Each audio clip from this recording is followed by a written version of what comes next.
All right, Dog fans, here we go. Once again, it's time for Talkin Huskies right here on Root Sports Northwest for the 13th time this year.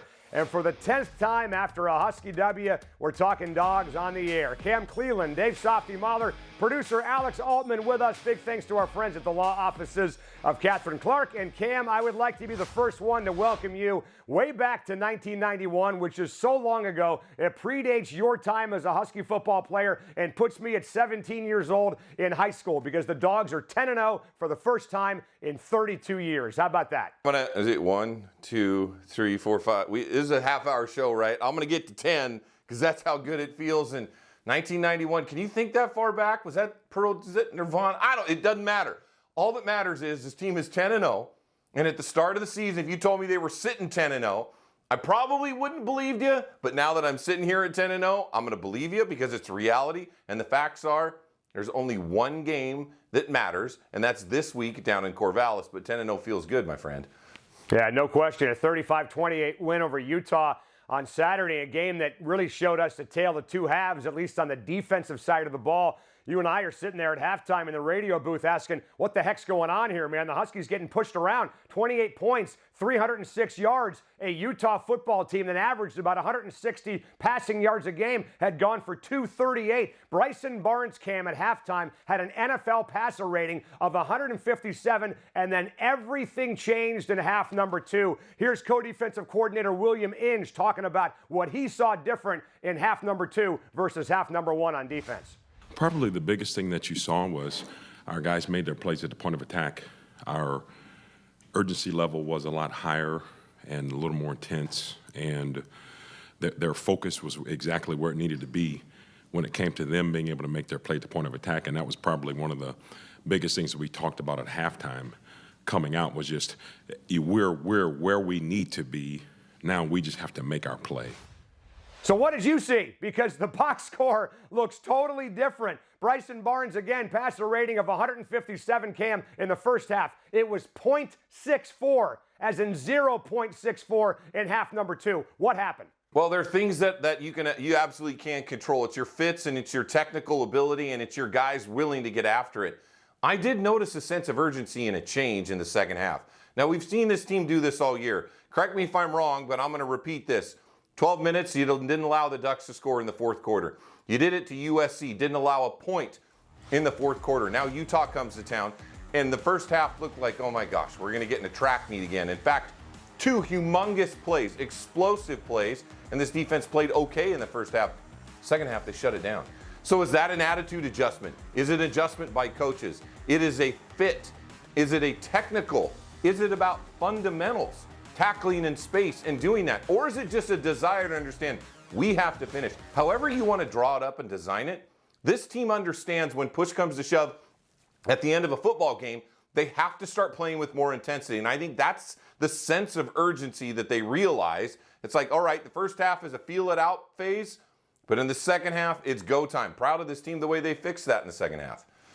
Yeah, I would recommend to the coaches, not that they would take my advice or anything, and they should not, by the way, but I would recommend whatever you're doing at halftime in the locker room with the defensive team, do that pregame before the game starts and get these guys to come out fired up. Or have Eddie Olafosio, who gave an incredible speech at halftime, do that before the game. I caught up with number 5, got his thoughts on what happened in half number 2 on defense. We just went in and talked about it. It's like, hey, I mean, they're just making plays. You know, like, we're just getting beat. Like, it wasn't anything that they were doing that was really scaring us. I literally just told the guys, listen, just do your job, and we'll literally not let them score, and that's literally what happened. You know, like, we just got to believe in ourselves. Can't keep shooting ourselves in the foot. I don't know, for the first time in 32 years.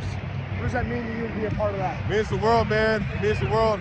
I always wanted to be a part of a Husky team that, you know, makes history, you know, the games, the Rose Bowl games I watch on YouTube. I always want to be a part of something like that.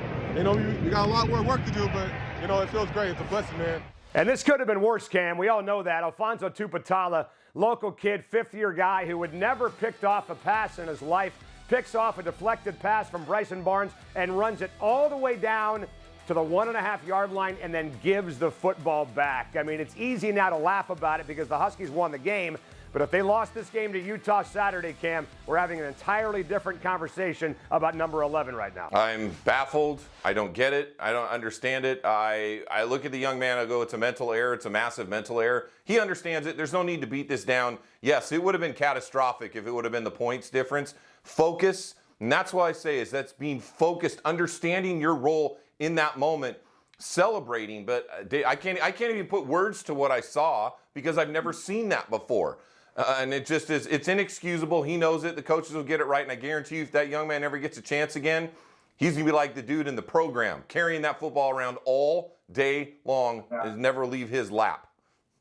Yeah, I think if Alfonso has a chance at a pick six, he's going to put the football in his pants, for God's sakes, crossing the goal line and maybe hand it to his mom and dad in the stands. But the good news is you learn that lesson in a game. If there was even 1/2% of a chance of that happening again the rest of the year in the final couple of games, it is now kaput because of what happened to Alfonso on Saturday. But how about some of the unsung heroes, Cam, in this game? UW is up 33-28 in the third quarter. They're going for it on 4th and 2 from the Utah 41-yard line. And once again, Michael Penix finding Jack Westover to his left on a misplaced ball that Westover has to go up and grab for a first down. He doesn't make that catch. Utah's got the ball, and they are, up 1 at that point in time at their own 41, looking for more. Yeah, I've been so impressed with the way Jack has done that. He did that in the Oregon game, although the next play wasn't great. But these types of situations you find Mr. Safety Valve, but it's not just about that. 37, he's made big catches throughout his entire career. He's done a great job, and I'll throw shout out to Devin Culp with big explosive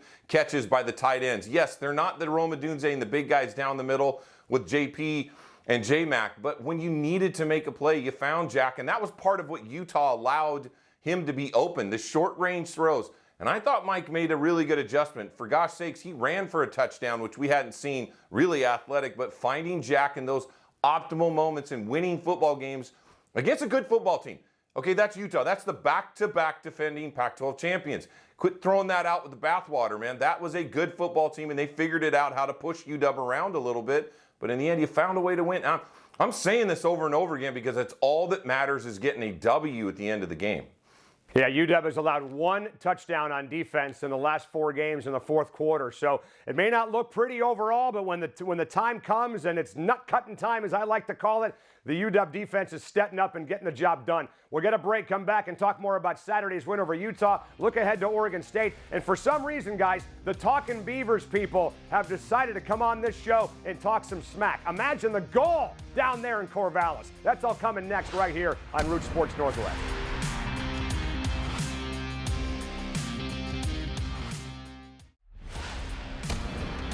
All right, Dog fans, welcome back to Talkin Huskies right here on Root Sports Northwest. Dave Softy Mahler, Cam Cleland, producer Alex Altman. We call him the Magic Man for making us look good on this show. And trust me, it's damn hard. Big thanks to our friends at Nordstrom Heating and Air. Find them on the web at nordstromheating.com for being a part of the show every single week. And Cam, before we look ahead to the battle with Oregon State on Saturday, 4:30 national TV in Corvallis, going back to the game on Saturday, man, it felt like Michael Penix was almost force-feeding Rome Odunze the entire game, looking for a PI, looking for the home run.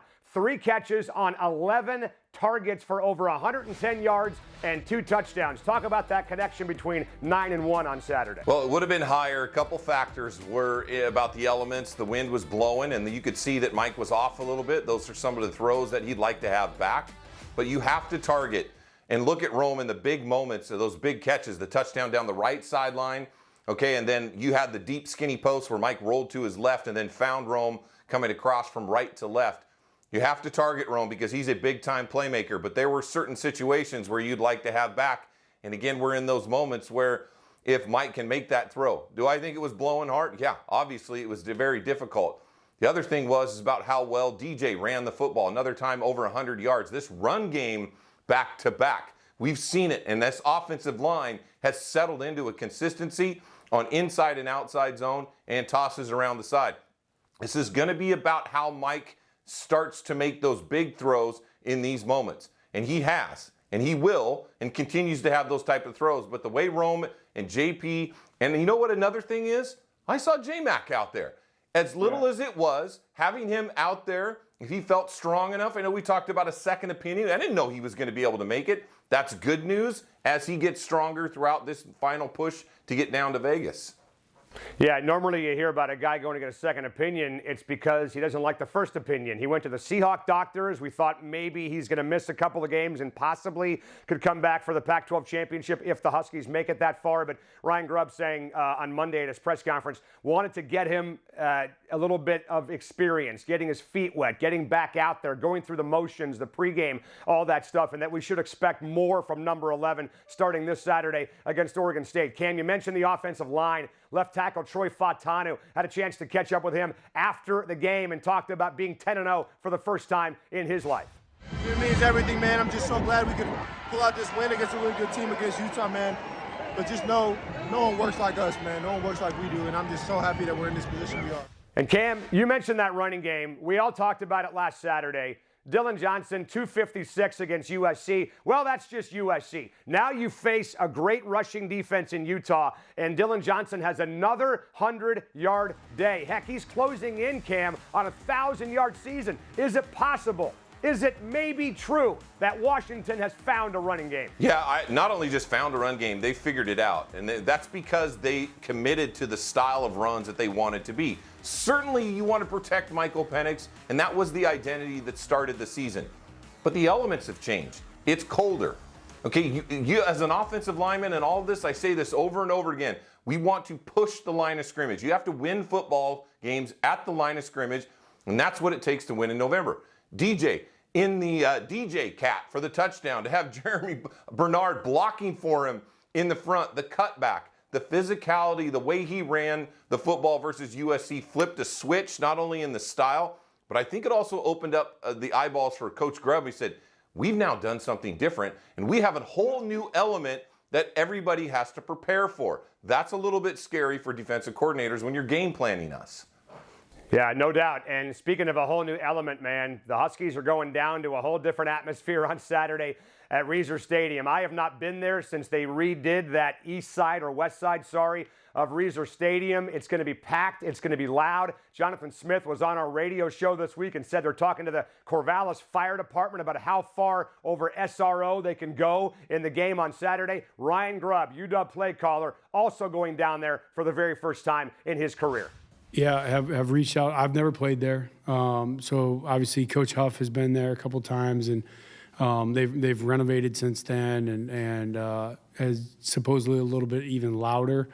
They'll certainly have a good crowd there. Reached out to a couple friends of mine within the conference that have played there already this year, and certainly the crowd noise and how excited they're going to be is going to be a factor. And so the execution part on offense will be critical, and we'll make sure we practice all those events and be ready for that. But that'll be a huge part, especially early in the football game, guys getting comfortable in those type of circumstances and still being able to execute. All right, so the 8-2 Beavers, baby, Cam, are up next. Tickets are going for $150 to get in the door on the secondary market. This is going to be an absolute blast on Saturday at Reser Stadium at 4:30. I'm stoked. It's not too far away. It feels like it'll be a blink and it'll be right here, but Corvallis will be popping. I-5, everybody get in your car, do what it takes, pay the little extra to show up down in Corvallis because we need all the purple and gold to get down there. No, it's going to be fantastic. We're going to break and come back and break down the Beavers, baby. 8-2 Oregon State against 10-0 UW on Saturday at 4:30. We're talking about it next right here on Talkin Huskies on Root Sports Northwest.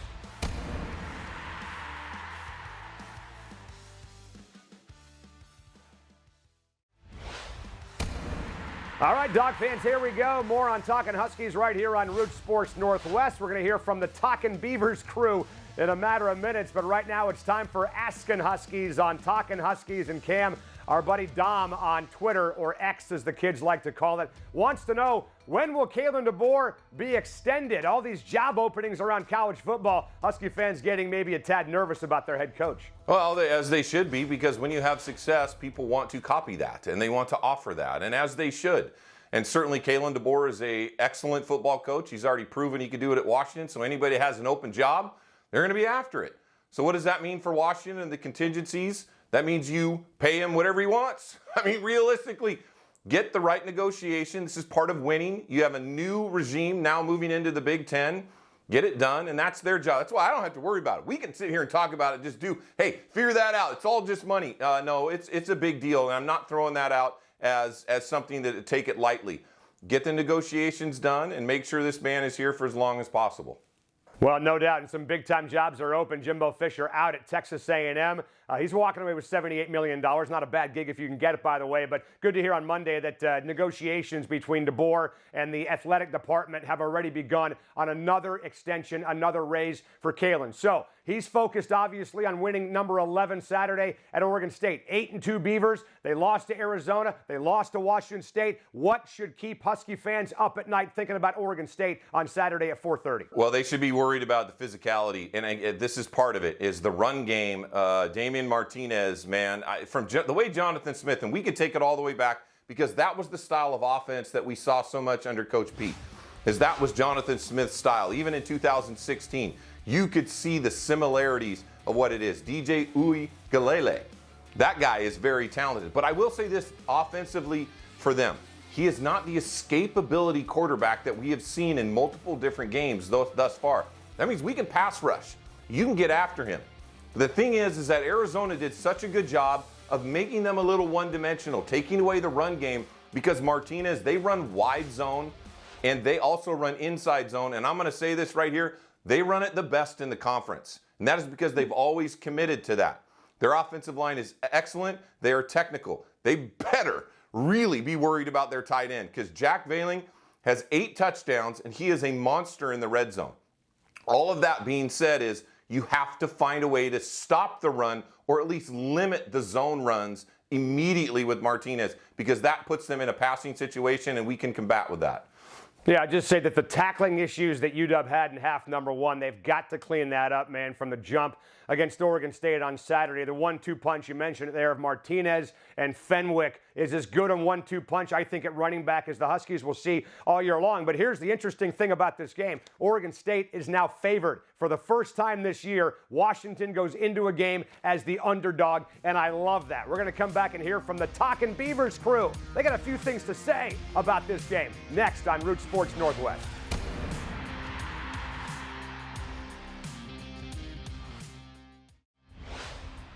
All right, boys and girls, here we go. Final segment for the week on Talkin Huskies right here on Root Sports Northwest. You want to be a part of the show, and who wouldn't want to be a part of this show? 10-0, baby, and looking for more Saturday at Oregon State. You see the email there on your screen, talkinhuskiesw@gmail.com. You want to jump on, support the show, email us, and somebody, namely me or Cam, will get back to you ASAP. But hey, Cam, before we get out of here, the Talkin Beavers crew, Mike, AJ, and Jason, they, for some reason, wanted to come on this show and run their mouth. Let's see right now.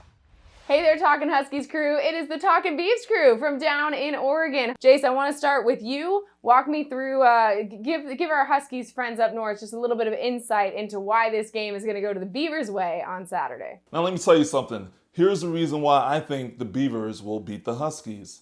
Now, I know you guys have been running the ball and just figured out how to run the ball these last couple games. The Beavers have been doing this for a while. They have 2 running backs by the name of Damian Martinez and Deshaun Fenwick. And oh, by the way, sometimes their quarterback, DJU, likes to run the ball as well, too. So the fact that they know how to run the ball, and they've been doing it for a long time, and they're going to be able to take that ball, run it, continue running it, dominate the clock, and keep the ball away from Michael Penix Jr. I know you guys like throwing the ball. You're the #1 team in passing. But when it comes to the run game, the Beavers got this on lock. You know what I'm saying? Well said, Jason. Now, the only time the Huskies have been to the college football playoff, who was calling the plays? Jonathan Smith. Who's calling the plays? Well, Brian Lindgren now for the Beavers under head coach Jonathan Smith. And guys, I'm serious. I mean, we're jabbing you a little bit here, as you have certainly done to us. We respect you. We love you even. We appreciate you. But come Saturday at Reser Stadium, I do think the Beavers will get over, because this year they have a complimentary passing game. DJ Uiagalelei, to me, is the difference maker in this matchup. We're going to see 2 of the strongest arm guys in the country on the same field. Penix Jr., front runner for the Heisman, and DJ Uiagalelei, who's been getting better and better each week. I think his play will be the reason the Beavers are going to be celebrating a victory over the number 5 Huskies in the first top 10 matchup since these teams have been playing since 1897. I love it, you guys. That said, I think Oregon State's defense could be one of the difference makers on Saturday, because this is a defense that you want to talk about scrappy, you want to talk about not feeling appreciated, you want to talk about not feeling quite so recognized. That is this Oregon State defense. And yet, slowly but surely, they have made a lot of Pac-12 quarterbacks very uncomfortable this season. And I think that's going to be the key. Michael Penix Jr. is a Heisman frontrunner for a reason. And Oregon State defense knows that they have to make him uncomfortable. They have to get to him. And I think they're going to take that assignment very personally this week. And we hope that, of course, on Saturday, it's a fantastic game, but it goes the way of the orange and black. Thanks for letting us come on your program. For Jason, Mike, I'm AJ. We'll send it back to you guys. Go Beavs. Amen. Well, I'll tell you what, man. This is going to be a freaking battle on Saturday, baby. Looking forward to it at 4:30. But as we said in the previous segment, UW will walk into Reser Stadium, Cam, as an underdog. As a player and as a coach, you got to love that. All day long. I'll take that all day long. When you can go down as the number, whatever. Let's just throw these rankings out here for just a minute. They sit 12 as we stand right now. They'll probably bump up that as Oregon State. We hold the 5 position. It's the Pac-12. We understand the rankings don't matter. But the fact is that Washington has proved themselves yet again to go into a ranked opponent, and all they've done this season is beat the ranked opponents. If that is a big deal, I think it is. And it shows you that this is battle tested. Oregon State wants to play you're the favorite. So we get to play the upset guy, and I love it. No question. Well, we'll find out what happens on Saturday at 4:30. Win, lose, or draw. We're back here next week talking about it right here on Talkin Huskies on Root Sports Northwest. Go Dogs. See ya.